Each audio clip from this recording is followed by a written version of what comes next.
कैसे हो दोस्तों, आई होप आप सब ठीक हो गए। और जैसा कि आप सब लोगों को पता है कि इस समय हम लोग अंडर 30,000 के एंड्रॉइड फोन्स को रिव्यू कर रहे हैं। बेसिकली इनका कंपैरिजन कर रहे हैं और देख रहे हैं कि कौन सा ज्यादा बेटर हो जाता है। तो आज की इस वीडियो में हम कंपेयर करने वाले हैं Moto H40 को Poco F5 से और देखेंगे कि भाई अंडर 30,000 कौन सा ज्यादा वैल्यू फॉर मनी हो जाता है, कौन सा लेना ज्यादा वर्थ हो जाता है। तो चलो बिना टाइम वेस्ट किए बढ़ते हैं वीडियो की तरफ।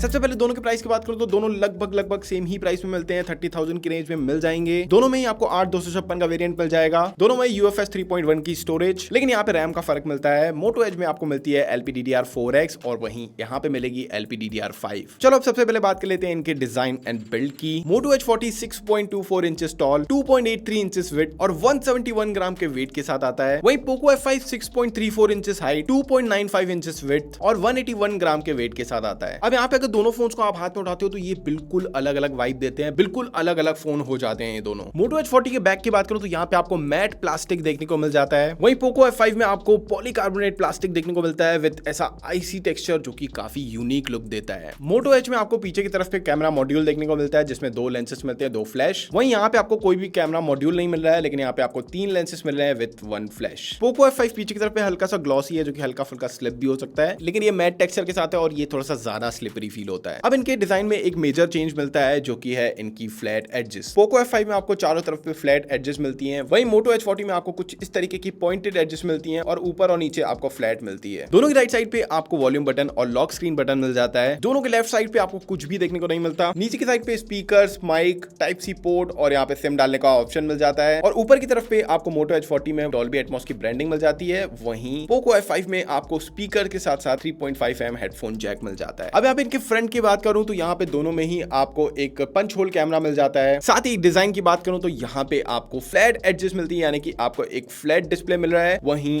Moto H40 आता है कर्व्ड डिस्प्ले के साथ। तो भाई आप सिलेक्ट कर सकते हो आपको कौन सा लेना है। इन हैंड फील की बात करूं तो Moto H40 नो डाउट बहुत ही ज्यादा प्रीमियम फील होता है। हाथ में उठाओगे आपको एक अच्छे प्रीमियम फोन का इन हैंड फील मिलेगा। ऑल्सो ये पकड़ने में काफी ज्यादा हैंडी है। वहीं जो Poco F5 है ये थोड़ा सा मोटा लग सकता है आपको, क्योंकि यहाँ पे स्क्वायर एजेस हैं जिसकी वजह से हैंडलिंग इतनी अच्छी नहीं है। ऑल्सो इसका डिस्प्ले भी आपको ज्यादा वाइडर लगता है as compare to Moto H40। इनकी अगर फ्रेम की बात करूं तो यहाँ पे आपको प्लास्टिक फ्रेम मिल रहा है Poco F5 में, वहीं मेटल फ्रेम मिल रहा है Moto H40 में, जिसकी वजह से थोड़ा सा ये ज्यादा प्रीमियम फील होता है। अब Moto H40 में आपको अंडर डिस्प्ले फिंगरप्रिंट सेंसर मिलता है, वहीं Poco F5 में आपको साइड माउंटेड फिंगरप्रिंट सेंसर मिलता है, यानी कि लॉक बटन में ही आपको फिंगरप्रिंट सेंसर मिल जाता है। अब यहाँ पे वाटर रेसिस्टेंट की बात करूं तो IP68 वाटर रेसिस्टेंट मिल जाता है Moto H40 और Poco आपको मिलता है IP53। तो डेफिनेटली यहाँ पे ज्यादा अच्छी बिल्ड क्वालिटी आपको Moto H40 में मिल रही है। सिम स्लॉट की बात करूं तो Moto H40 में आपको एक फिजिकल और एक ई सिम का ऑप्शन मिल रहा है, वहीं Poco F5 में आपको दोनों ही फिजिकल सिम का ऑप्शन मिल रहा है। दोनों के अगर कैमरा बम की बात करूं तो यहाँ पे Poco जो है ये इतना ज्यादा आपको बॉदर नहीं करेगा अगर आप इसको सामने टेबल पे रख के अगर एक साइड पे टच करते हो तो। वहीं Moto H40 थोड़ा सा आपको बॉदर कर सकता है बिकॉज ये एज कम्पेयर टू Poco थोड़ा सा ज्यादा हिलता डुलता है। चलो बात कर लेते हैं इन दोनों के डिस्प्लेस की। Moto H40 में आपको 6.55 इंचेस का कर्व डिस्प्ले मिल जाता है जो कि एक POLED डिस्प्ले है। ऑल्सो सपोर्ट करता है 144 हर्ट्ज की massive refresh rate with HDR10+। इसकी पीक ब्राइटनेस की अगर बात करूं तो ये 1200 निट्स तक की पीक ब्राइटनेस प्रोवाइड करता है। 1080 बाय 2400 पिक्सल्स मिल जाते हैं जिनकी पिक्सल डेंसिटी 402 ppi है। वहीं Poco की अगर बात करूं तो यहाँ पे आपको 6.67 इंचेस का AMOLED डिस्प्ले मिल जाता है जो कि सपोर्ट करता है Dolby Vision को। ऑल्सो ये एक 12 बिट का डिस्प्ले है, यानी कि ये सपोर्ट करता है 68 बिलियन कलर्स को। HDR10+ का भी सपोर्ट मिल जाता है। ऑल्सो ये एक 120 हर्ट्ज वाला डिस्प्ले है। इसकी पीक ब्राइटनेस की बात करूं तो ये 1000 निट्स की ब्राइटनेस प्रोवाइड करता है। यहाँ पे भी आपको 1080 बाय 2400 पिक्सल्स मिल जाते हैं जिनकी पिक्सल डेंसिटी 395 ppi है। दोनों ही फुल HD प्लस डिस्प्ले हैं, दोनों में आपको HDR10+ का सपोर्ट मिल जाता है। अगर मैं यहाँ पे बताऊं किसका डिस्प्ले ज्यादा बेटर है तो मैं ये बोलूंगा कि ये डिपेंड करता है आपके यूज केस के ऊपर। बिकॉज भाई देखो Moto दे रहा है 144 हर्ट्ज की मैसिव रिफ्रेश रेट, वहीं यहाँ पे आपको कर्व्ड डिस्प्ले भी मिल रहा है। ऑल्सो अगर पीक ब्राइटनेस की बात करूं तो वो भी आपको 200 निट्स ज्यादा मिल रही है। वहीं अगर Poco की बात करूं तो यहाँ पे आपको 12 बिट का पैनल मिल रहा है एज कम्पेयर टू Moto के 8 बिट पैनल से, यानी कि आपको बहुत ही मैसिव कलर्स मिलने वाले हैं। यहाँ पे जो ओवरऑल कलर्स की डिटेल्स रहेगी वो बहुत ही अमेजिंग देखने को मिलेगी यहाँ पे। ऑल्सो यहाँ पे Dolby Vision का सपोर्ट मिल रहा है जिसकी वजह से ओवरऑल जो एक्सपीरियंस रहेगा वो थोड़ा सा और एनहांस हो जाएगा। और अगर इन दोनों के एक्चुअल डिस्प्लेस को आप कंपेयर करोगे ना तो वहां पे Poco थोड़ा सा ज्यादा आगे निकल जाता है कलर एक्यूरेसी के मामले में एंड ओवरऑल Dolby Vision वगैरह से आपको बहुत ही अमेजिंग आउटपुट्स मिलेंगे। इसके अलावा यहाँ पे आपको फ्लैट डिस्प्ले मिल रहा है, तो भाई कई लोगों को फ्लैट डिस्प्ले बहुत पसंद है। ऑल्सो यहाँ पे ग्लास वगैरह भी आपको इजीली अवेलेबल हो जाएगा और कर्व डिस्प्ले में आपको स्क्रीन प्रोटेक्टर्स लगाने पड़ेंगे। तो भाई सच में यहाँ पे आपको हेड टू हेड की टक्कर मिल रही है। अभी डिपेंड करता है आपके ऊपर कि आपको रिफ्रेश रेट चाहिए या फिर ज्यादा एक्यूरेट कलर्स, तो आप अपनी चॉइस के हिसाब से सिलेक्ट कर सकते हो। चलो अब बात कर लेते हैं इन दोनों के चिपसेट की। Moto H40 में आपको मिलता है MediaTek Dimensity 8020 का चिपसेट, जो कि एक 6nm का चिपसेट है। Octa-core CPU and Mali G77 का GPU मिल जाता है। वहीं पोको में आपको Qualcomm Snapdragon 7 Plus Gen 2 का सपोर्ट मिल जाता है, जो कि एक 4nm पे बेस्ड चिपसेट है। यहाँ पे Octa-core CPU एंड Adreno 725 का GPU मिल जाता है। तो चलो अब करते हैं इन दोनों का हेड टू हेड कंपैरिजन और करते हैं इन दोनों का Geekbench टेस्ट। यहाँ पे जब हमने इन दोनों का Geekbench किया तो यहाँ पे जो सिंगल और मल्टी कोर का स्कोर था वो हमको प्रोवाइड किया पहले Moto H40 ने। पोको ने 1 मिनट का ज्यादा टाइम ले लिया as compare to Moto. Also यहाँ पे स्कोर्स की बात करूं तो स्कोर्स में भी बीट कर देता है मोटो पोको F5 को। हाँ, मल्टी कोर में स्लाइटली आगे निकल जाता है पोको। वहीं जब हमने इन दोनों का कंप्यूट टेस्ट किया यानी कि जीपीयू टेस्ट किया तो वहां पे पोको F5 ने बाजी मार ली, वो बहुत जल्दी इसको कंप्लीट कर गया। मोटो ने 1 मिनट का ज्यादा टाइम लिया। लेकिन यहाँ पे अगर स्कोर्स की बात करूं तो स्कोर्स के मामले में मोटो H40 जीत जाता है। नहीं रुके, इसके बाद हमने किया इन दोनों का Antutu टेस्ट। पूरा Antutu खत्म हुआ जिसमें काफी ज्यादा टाइम लगा। तो मैं यहाँ पे आपको रिजल्ट बता देता हूँ। पोको F5 ने पहले कंप्लीट कर लिया इस टेस्ट को और मोटो को 3 मिनट ज्यादा लगे टेस्ट कंप्लीट करने में। वहीं अगर टेम्परेचर हाइक की बात करूं तो दोनों में लगभग सेम ही टेम्परेचर हाइक हुआ है। पोको F5 पहुंच गया था 41.5 डिग्री पे और मोटो था 42.4 पे, तो डेफिनेटली मोटो थोड़ा सा ज्यादा हीट कर रहा था। और यहाँ पे अगर स्कोर्स की बात करूं तो स्कोर्स के मामले में पोको F5 विनर हो जाता है 9,86,000 के स्कोर के साथ। वहीं मोटो का स्कोर था 5,25,000 के आसपास। तो वहीं यहाँ पे Antutu स्कोर्स में तो बहुत बुरी तरीके से बीट कर देता है पोको F5 मोटो H40 को। और हमने एक्जैक्टली सेम वीडियो को दोनों के ही काइनमास्टर में डाला और एक साथ इन दोनों को एक्सपोर्ट किया। तो यहाँ पे भी पोको F5 ने बहुत पहले कंप्लीट कर लिया था। वहीं मोटो H40 को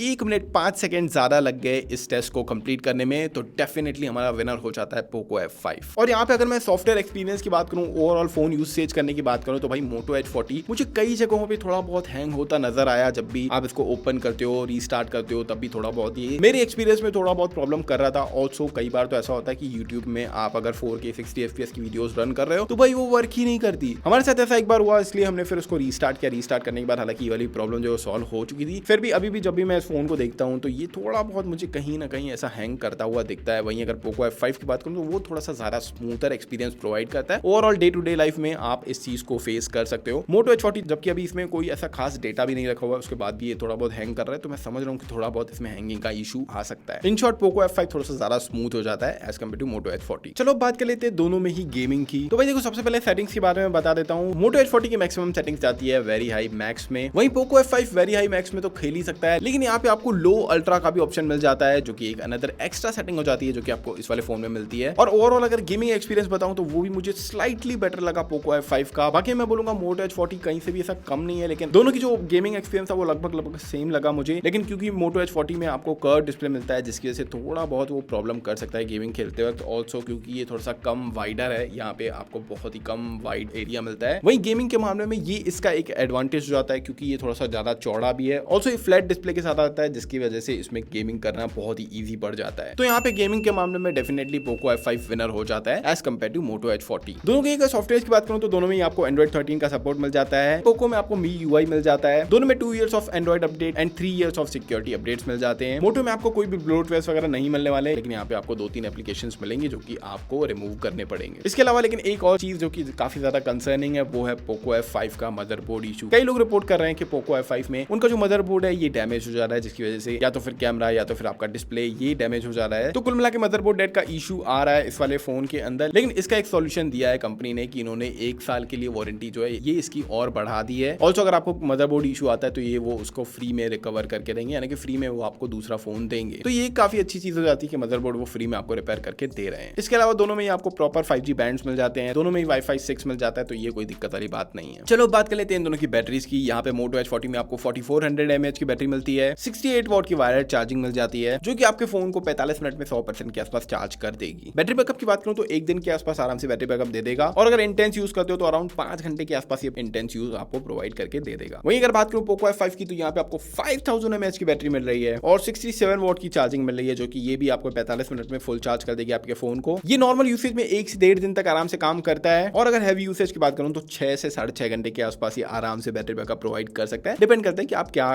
टास्क कर रहे हो। और वहीं अगर मोटो की बात करूं तो यहाँ पे क्योंकि आपके पास डिस्प्ले का ऑप्शन है 144 हर्ट्ज में करोगे तो भाई बैटरी बैकअप कम मिलेगा। अगर रिफ्रेश रेट कम करके फिर आप यूज करते हो फोन को तो डेफिनेटली वो थोड़ा सा ज्यादा बैटरी बैकअप प्रोवाइड करेगा। लेकिन अगर ओवरऑल बताऊं तो यहाँ पे विनर पोको F5 हो जाता है बैटरी के मामले में भी। चलो बात कर लेते हैं इन दोनों के कैमरास की। मोटो H40 में आपको 2 कैमरा लेंस लेंसेज मिल जाती हैं, एक 50 मेगापिक्सल का वाइड और एक 13 मेगापिक्सल का अल्ट्रा वाइड। वहीं पोको F5 में 64 मेगापिक्सल का प्राइमरी, 8 मेगापिक्सल का अल्ट्रा वाइड और 2 मेगापिक्सल का मैक्रो लेंस मिल जाता है। यहाँ पे मैं इन दोनों के कुछ कैमरा सैंपल चला के आपको दिखा दे रहा हूँ, पोर्ट्रेट, नॉर्मल और वाइड एंगल। तो यहाँ पे आप देख सकते हो कि दोनों में ही आपको किस लेवल का आउटपुट देखने को मिलेगा। और यहाँ पे मैं आपको बता दूं कि पोको F5 बहुत बुरी तरीके से बीट कर देता है मोटो एज 40 को डिटेल्स के मामले में, कलर एक्यूरेसी के मामले में। यहाँ पे आप हर फोटो में देख सकते हो ज्यादा अच्छे कलर्स आपको मिल जाते हैं पोको F5 में। और अगर डिटेल्स की बात करूं तो भाई डिटेल्स बहुत सारी मिस कर देता है मोटो एज 40। इसके अलावा मोटो एज 40 काफी ज्यादा इमेजेस को ब्राइटर कर देता है, यहाँ पे आपको एक्सपोजर बहुत सारा बढ़ा के दे देता है। वहीं अगर पोको F5 की बात करूं तो बहुत ही नेचुरल कलर्स, बहुत ही अच्छे तरीके से लाइटिंग वगैरह को मैनेज कर रहा है। तो बैक कैमरा के मामले में तो डेफिनेटली मुझे यहाँ पे बहुत ज्यादा अच्छा लगा Poco F5 as compare to Moto Edge 40। वहीं अगर इसके फ्रंट कैमरा की बात करूं तो इसका फ्रंट कैमरा मुझे मोटो एज 40 का थोड़ा सा ज्यादा बेटर लगा as compare to Poco F5। यहाँ पे आप दोनों ही फोन्स पे 4K 30 FPS पे वीडियोस रिकॉर्ड कर सकते हो। और अगर फ्रंट कैमरा की बात करूं तो यहाँ पे 32 मेगापिक्सल का कैमरा मिल जाता है मोटो एज 40 में और 16 मेगापिक्सल का फ्रंट कैमरा मिलता है पोको F5 में। मोटो के पास एक एडवांटेज है कि ये फ्रंट से भी 4K 30 FPS पे रिकॉर्ड कर सकता है, वहीं पोको 1080p 30 एंड 60 FPS पे रिकॉर्ड कर सकता है। तो गाइस अभी आप देख रहे हो इनके कैमरा सैंपल्स और यहाँ पे आप कंपेयर कर सकते हो कौन सा कैमरा कैसा है। अभी ये दोनों के दोनों फोन शूट कर रहे हैं 4K 30 FPS पे, तो यहाँ पे आप देख सकते हो किस लेवल का आउटपुट आपको इसमें देखने को मिलेगा।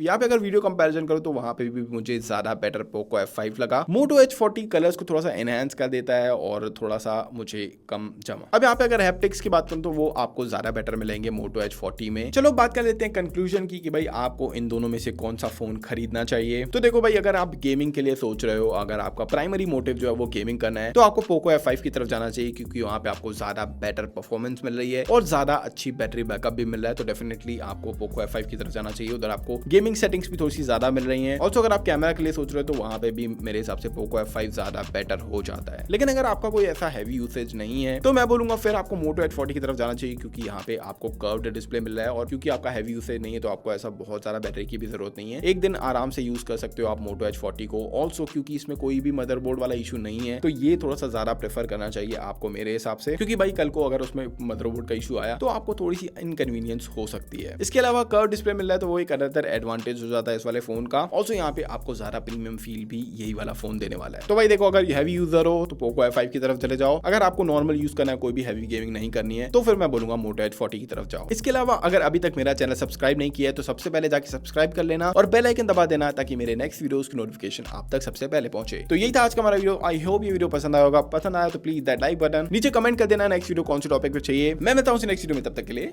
Bye bye.